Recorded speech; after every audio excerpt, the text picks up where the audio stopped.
Hello students, class 12 biology chapter number 9 control and coordination.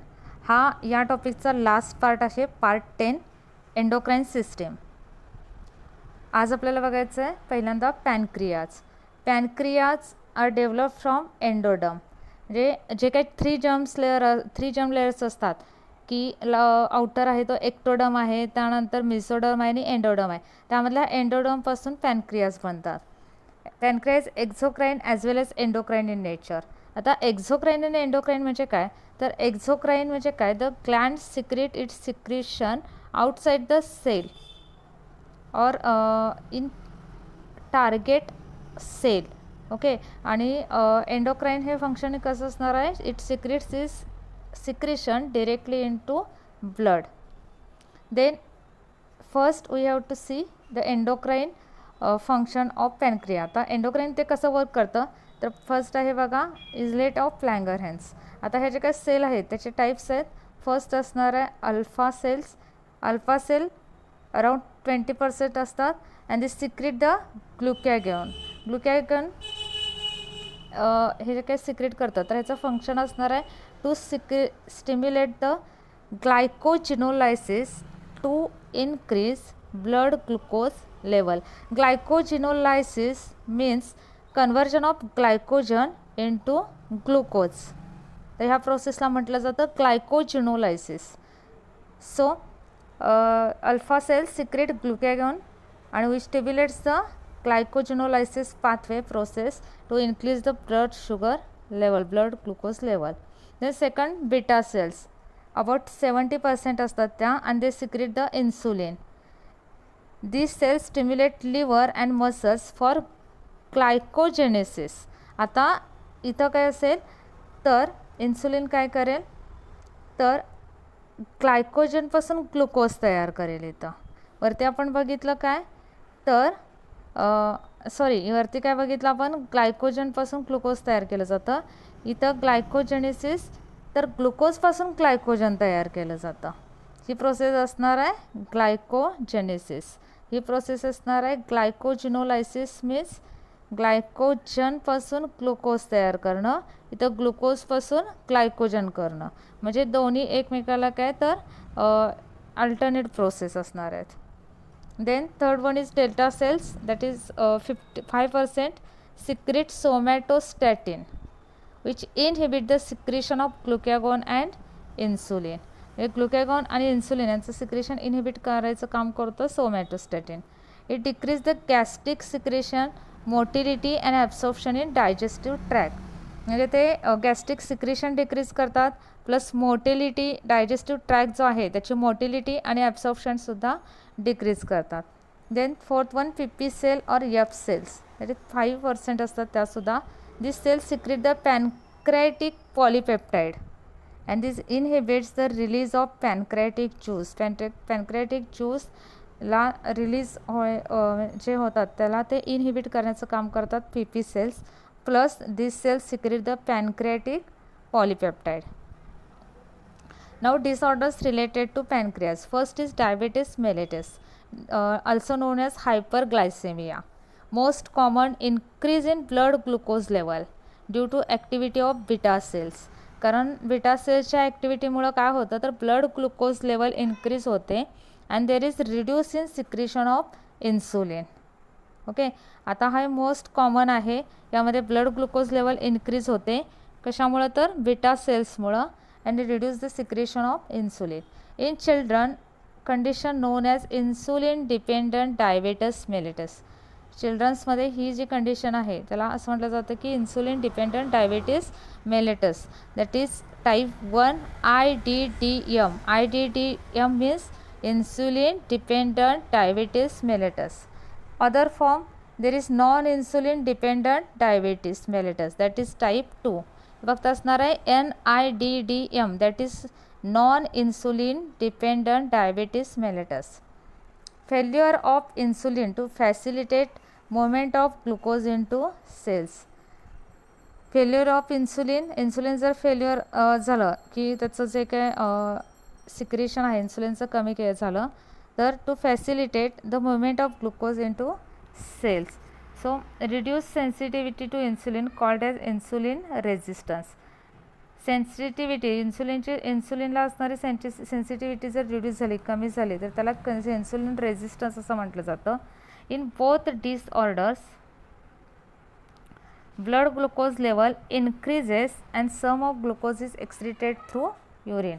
या दोन्ही डिसऑर्डरमध्ये ब्लड ग्लुकोज लेवल इन्क्रीज होते आणि त्यातलं काही glucose excreted in urine and also cause the excessive urination. तर काही ग्लुकोज हे युरिनमधून एक्सक्रीट होतं, प्लस युरिनेशन, एक्सेसिव्ह युरिनेशन, जास्त प्रमाणात युरिनेशन होणार आणि त्यामुळे काय होईल की dehydration of body tissues. Then administration of insulin lowers the blood glucose level. आता हे जर ट्रीट करायचं असेल तर इन्सुलिन बाहेरून घ्यावं लागेल, ॲडमिनिस्ट्रेट करावं लागेल. So administration of insulin which lowers blood glucose level. Then गोनाड्समध्ये असणार आहे ओव्हरीज. फर्स्ट असेल ovaries. It produces estrogen hormone which secreted by developing follicles. Estradiol is main estrogen which is responsible for secondary sexual characters in female. फिमेलमध्ये secondary sexual character develop होण्यासाठी estrogen responsible आहे आणि main estrogen हे estradiol आहे. It is secreted by ovaries. In ovaries it secreted by developing follicles. आता ओव्हरीचं structure, हे developing follicle, हे सगळ्याबद्दल डिटेल स्टडी आपल्याला reproduction in lower and higher animals या टॉपिकमध्ये झालेला आहे. त्यामुळे इथं त्याचं स्ट्रक्चर काय आपण बघायचं नाही, जस्ट आपण कोणते हार्मोन सिक्रेट होतात आणि त्याचं फंक्शन काय हे इतकंच बघायचं आहे. नेक्स्ट असणार आहे progesterone. It is secreted by corpus luteum of ovary. It is essential for thickening of uterine endometrium. आता हे जे प्रोजेस्टेरॉन आहे ते कशासाठी रिस्पॉन्सिबल असणार आहे, तर युटेरिन एंडोमेट्रियम आहे त्याचं थिकनेस वाढवण्यासाठी, थिकनेससाठी अँड प्रिपेअरिंग युटेरसला प्रिपेअर करतो, तयार करतो for implantation of fertilised ovum. Ovum fertilise झाल्यानंतर ॲक्च्युली ओव्यूम फर्टिलाइज होतं तर तिथून खाली येऊन ते इम्प्लांट होतं कुठं, युटेरसमध्ये. ओके, आणि ह्या युटेरसमध्ये त्या युटेरसला प्रिपेअर केलं जातं फॉर इम्प्लांटेशन, त्याच्यात थिकनिंग इन्क्रीज केली जाते आणि हे कुणामुळे होतं तर प्रोजेस्टेरॉन. आणि progesterone secreted by corpus luteum. Responsible for development of mammary gland during pregnancy. कारण प्रोजेस्टेरॉनचा मेन रोल कधी आहे, प्रेग्नन्सीमध्ये. It also responsible for development of mammary glands during pregnancy. Then relaxin. Its secreted by corpus luteum of ovary at end of gestation period. म्हणजे प्रेग्नन्सीचा period आहे तो end होताना, एंड होणार आहे त्याचा, तेव्हा रिलॅक्सिन हार्मोन सिक्रेट होतं. कारण तेव्हा यंगवनची बर्थ होणार असते आणि त्यावेळी हे जे काही सर्विक्स आहे ते रिलॅक्स करणं इसेन्शियल असणार आहे. So relaxes cervix of pregnant female and ligaments of pelvic girdle. जे पेल्विक गर्डल आहे त्याचे लिगामेंट्स रिलॅक्स केले जातात to facilitate the birth of young one. Okay, then next is inhibin. It is also secreted by corpus luteum and inhibits the FSH and GnRH production, that is follicle stimulating hormone and gonadotropin releasing hormone यांचं production ते काय करतं, inhibit करतं, म्हणून त्याला inhibin असं म्हटलं जातं. Then testis secrete male sex hormones androgen and testosterone. Secretes male sex hormones आहेत, टेस्टिस सिक्रेट करतात, एंड्रोजन अँड टेस्टेस्टेरॉन. आता फर्स्ट असणार आहे काय तर testosterone. Testosterone secreted from interstitial cells and Leydig cells by influencing of luteinising hormone. Testosterone हे interstitial cell of Leydig cells आहेत त्या सिक्रेट करतात आणि हे under influence of luteinising hormone, म्हणजे ल्युटिनायझिंग हार्मोनच्या इन्फ्लुएन्स खाली ह्या ज्या सेल आहेत त्या टेस्टेस्टेरॉन सिक्रेट करण्याचं काम करतात. इथं फर्स्ट ओव्हरीज झाल्यानंतर गोनाड्समध्ये फर्स्ट ओव्हरीज आहे आणि सेकंड ॲक्च्युली टेस्टिस असं घ्या. हे by mistake estrogen, progesterone, relaxin, inhibin आणि त्यानंतर बाय मिस्टेक टेस्टिस आलेलं आहे.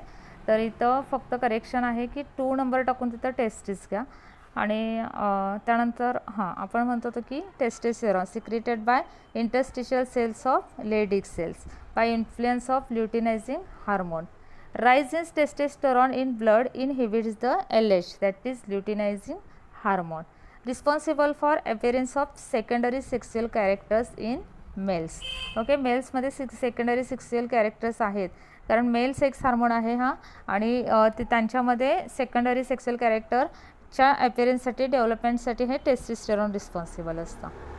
देन डिफ्यूज एंडोक्राइन ग्लँड्स, त्यामध्ये फर्स्ट असणार आहे placenta. Placenta is also one diffuse endocrine gland. It is intimate connection between fetus and uterine wall of mother for physiological exchange. Connection between fetus म्हणजे fetus आणि uterine wall of mother यांच्यामध्ये एक physiological एक connection आहे, आणि हे connection कशासाठी आहे? For physiological exchange of material. म्हणजे जे काही मटेरियल एक्सचेंज होतं मदर आणि फीटसमध्ये, तर ते कशा थ्रू होतं? Placenta through. आणि हे प्लॅसेंटा काय कनेक्शन आहे between foetus and uterine wall of mother.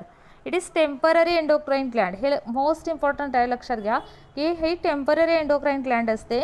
During pregnancy it secrete oestrogen, progesterone and HCG, that is human choriogonadotropin hormone and human placental progesterone. तर हे हार्मोन ते सिक्रेट करतं. तर हे कसे आहे? तर टेम्पररी एंडोक्राइन ग्लँड आहे. फक्त प्रेग्नन्सीमध्ये काय होते? ती फॉर्म होते आणि हे एक कनेक्शन असणार आहे. Then another one is gastrointestinal tract. याच्यामध्ये असणार आहे गॅस्ट्रिन आणि secretin. Gastrin which stimulate the gastric gland to produce the gastric juice. खूप इझी आहे. It will stimulate the gastric ग्लँडला स्टिम्युलेट करतं गॅस्ट्रिन हे, आणि कशासाठी? तर टू प्रोड्यूस गॅस्ट्रिक ज्यूस. आणि secretin responsible for secretion of pancreatic juice and bile from pancreas and liver. म्हणजे गॅस्ट्रिन काय करेल? तर गॅस्ट्रिक ग्लँडला स्टिम्युलेट करेल to produce gastric juice. Secretin काय करेल? To responsible for secretion of pancreatic juice and bile from pancreas and liver. Okay, तर ह्या झाल्या diffuse endocrine glands. Then third one is cholecystokinin or CCK or pancreozymin, that is PZ. It stimulates the pancreas to release its enzyme and also stimulate gallbladder to release bile. म्हणजे हे जे काय आहे ते काय करतील? पहिल्यांदा स्टिम्युलेट करतील पॅनक्रियाजला to release its enzymes, and also गॉलब्लॅडरला सुद्धा ते स्टिम्युलेट करतील to release bile. Then enterogastrone और gastric inhibitory peptide slow gastric contraction and inhibits the secretion of gastric juice. आता ह्याचं फंक्शन कसं आहे बघा की it slow the gastric contraction and inhibit the secretion of gastric juice. Gastric ज्यूसचं secretion ते inhibit करतील आणि गॅस्ट्रिक कॉन्ट्रॅक्शन काय करतील? स्लो करतील. ओके, हे असणार आहे enterogastrone. Then next one is kidney. It produces renin hormone हे प्रोड्यूस करतील, erythropoietin and calcitriol. And then heart, it is atrial natriuretic hormone, that is ANF. It increases the sodium excretion by kidneys and reduces blood pressure. यामध्ये हे जे hormone आहे ANF ते काय करेल? तर sodium excretion increases sodium excretion by kidneys जे sodium excrete करणार आहे ते इन्क्रीज करायचं काम करेल. Plus it will reduces the blood pressure. Also blood pressure कमी करण्याचं सुद्धा काम करतील. इथं हा टॉपिक संपलेला आहे. सगळे पॉईंट्स कवर केलेले आहेत. So thank you for watching.